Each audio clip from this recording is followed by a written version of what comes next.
Kiekvienas šiame pasaulyje negali padėti ir nusidėti kūnu. Žmonės nuolat nusideda savo kūnu ir miršta nuo ilgametės nuodėmės. Kadangi gyvename savo kūne su visomis savo silpnybėmis, negalime nenusidėti.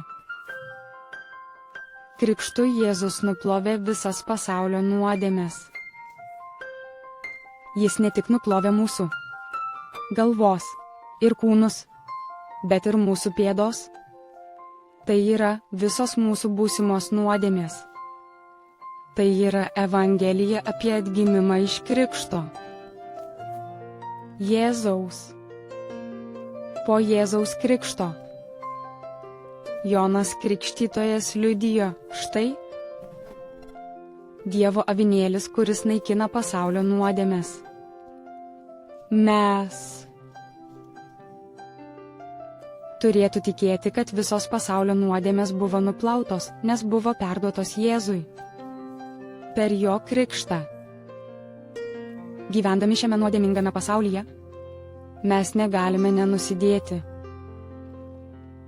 Tai akivaizdus faktas, kai tik mūsų silpnybės kūną turime priminti savo, kad Jėzus nuplovė visas mūsų ir viso pasaulio nuodėmes per atleidimo Evangeliją ir sumokėjo už ją savo krauju.